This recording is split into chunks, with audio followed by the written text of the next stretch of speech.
What if I tell you you're like a sponge, and knowing this could explain why certain money habits feel so automatic?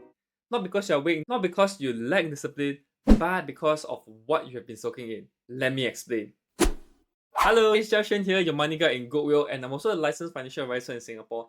But my role today here is not to tell you what to do or what not to do. It is to walk alongside you and help you see your money more clearly so that you can decide what fits your life better over time. No lecturing, no telling off, because end of the day, none of us likes to be told what to do. So if conversation like this is going to be helpful to you, feel free to subscribe and also follow this channel. I share calm, reflective money perspective like this regularly, and you are always welcome to join along. Coming back, why sponge particularly? Well, most of us actually grew up absorbing things long before we ever have a conscious decision. And we don't even realize it's happening.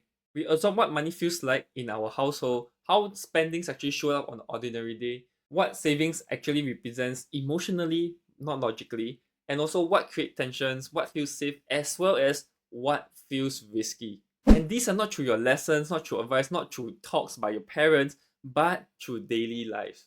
It is true, all these offhand comments that weren't meant to teach us anything, through the arguments we overheard our parents, but at the point of time we didn't fully understand, or through things that are normal, repeated, and also unquestioned. Just like a sponge. We didn't choose what went in, it just did. So the clever example of this for me wasn't about money at all. It was actually fries. Yeah, French fries.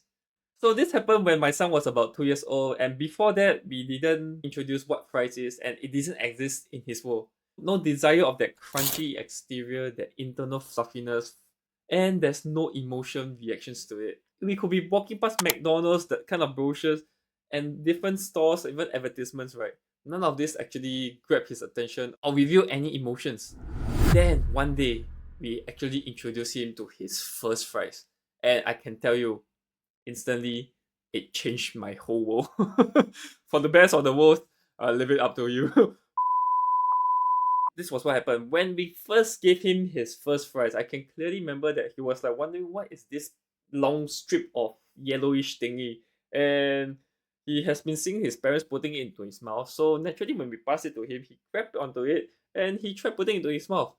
And then when he put into his mouth, his eyes lit. And in that moment, something clicked. It was that moment I can see his internal thought goes, so this is called a French fries, and it's delicious. Yeah, and to be honest, from that on, everything changed. Any menu that comes with a fries or the pictures with fries, right? He wanted it, and anytime we're near food, he looked for it. There are times where my wife or I were craving for fries, and we tried to eat it stealthily or sneakily because we didn't want to let him eat. He ended up noticing it, and he would call us out and say, "Hey, Papa, I want that fries. I want to eat fries." And yeah, it was quite crazy. If we didn't order fries, or we stopped giving him more, and then the little devil appeared. Right, he started crying, whining, demanding, and making a big scene. All of this just for French fries. And the surprising part was none of this thing was being taught to him. It wasn't even explained, but it was actually absorbed. Once he absorbed that French fries was nice and delicious, it became normal. And this is how it works for money too. What we absorb slowly actually becomes our baseline. And once this baseline is formed, it runs quietly in the background on autopilot. So, when you spend in a certain way without realizing about it, when you avoid looking at numbers even though nothing is technically wrong, or when you feel anxious even though on paper things are okay, right? None of these are your character flaws. It's just your nervous system saying, it feels familiar. But normal doesn't mean optimal, and normal doesn't mean it's wise. It just means that it's known. And this is why I'm careful with phrases like bad money habits. Because once we label something as bad, we add that judgment to something that was learned passively, and that's not really your fault. This judgment doesn't create clarity, it just creates a resistance. And to be honest, people don't change when they feel criticized. They change when something finally makes sense. So today I want to make sense to you without telling you or criticizing you. And advice assumes a certain choice, but absorption came first. So if any of this makes sense or resonates with you, feel free to leave a comment. And sometimes even writing or typing "this makes sense" is actually a helpful phrase for yourself. So I realized this about myself in a very small and a very ordinary way. It was about eating out with my family. So rationally, I understood what was happening. We are actually paying not just for food, but for services, for convenience, and for having not to cook and clean afterwards. And honestly, to me, the food doesn't have to be expensive. Hawker food is great, home cooked food is even better. But emotionally, there's something else underneath. If me and my wife, we didn't eat up properly, right, it felt like we weren't rewarding ourselves. Because with the kids around, staying at home and eat, or eating at hawker places, yes, we save some money, but it meant that we have to deal with heat, sweat, the messy kitchen, and cleaning up afterwards. And somewhere inside me, it felt like it was a punishment. And that reaction wasn't logical. And that's when I realized it really wasn't about the food at all. This is when adulthood actually begins. Not by rejecting your past, not by blaming your parents, and not by saying that was wrong. Adulthood is just about selection, choosing what you keep as normal and choosing what you gently retire away. Not dramatically, not all at once, just through awareness. And this is something I see often in people I work with, especially youth as well as young adults. As responsibility increases, right, old money habits surface more clearly. And surprising enough, it's not because these people are failing, but because the pressure actually reveals what was already there. And that's usually the moment people started judging themselves. When actually, it's the moment your awareness begins.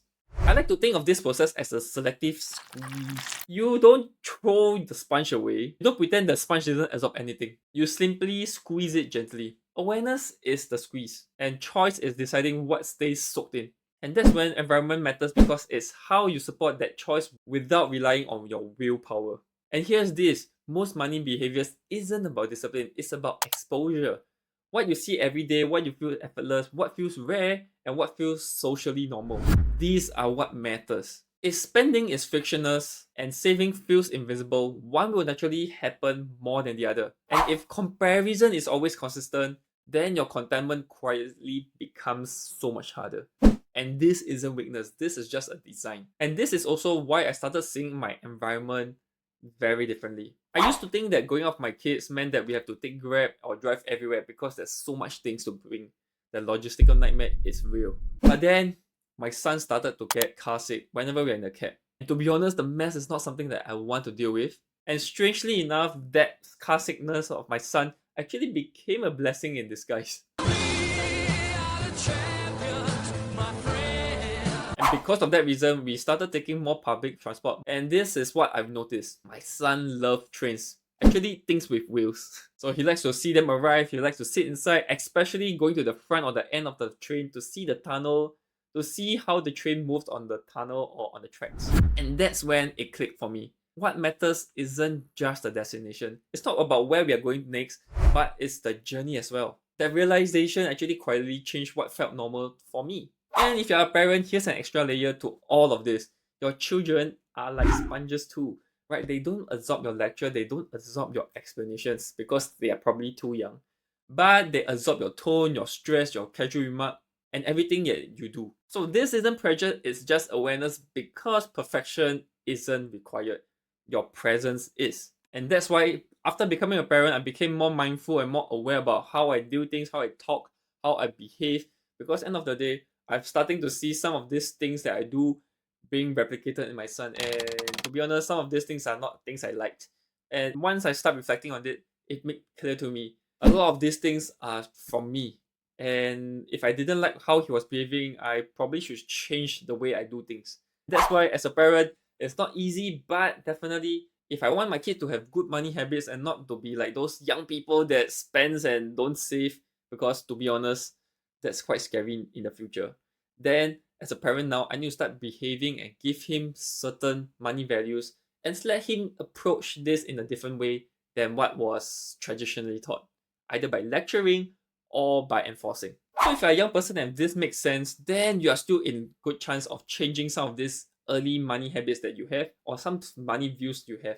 And if you're on the later part of your life journey, right, it doesn't mean it's the end for you. It just means that it's a bit tougher, but with enough resolve as well as that determination to change for the better, then you're still in chance, just that you might need some accountability. So if you want that, if you want a form of accountability, look for somebody of like-mindedness, or you can even reach out to me and we can stay accountable to each other. At the end of the day, if this kind of perspective is useful to you, consider subscribing to the channel, and that way these reflections can show up for you every now and then. right when you need it. So if there's one thing that worth holding on to, is this. It's not the french fries, it's not the sponge. End of the day, you didn't choose what is being absorbed, so you don't need to judge it. But since you're an adult or you're about to become one, then it gives you something quietly that is very powerful. And that is the ability to choose what continues to feel normal from here on. No shame, no rush, no pressure to fix anything today. Just clarity. And let's work on this clarity. Given enough time, it's going to change into something more powerful and impactful for you. Alright, so comment below what is the one habit that you want to work on, and let's journey from there. If you have any other questions, feel free to type inside the comments. I'll read through every single one of them. And if there's one that I think can help a lot of people, I will do a video content on it as well. Alright, my name is Jiashen, and I'll see you in the next video. Bye bye! Goodwill's here to change the game. Empower your life, build your dreams. Financial freedom, we're your team.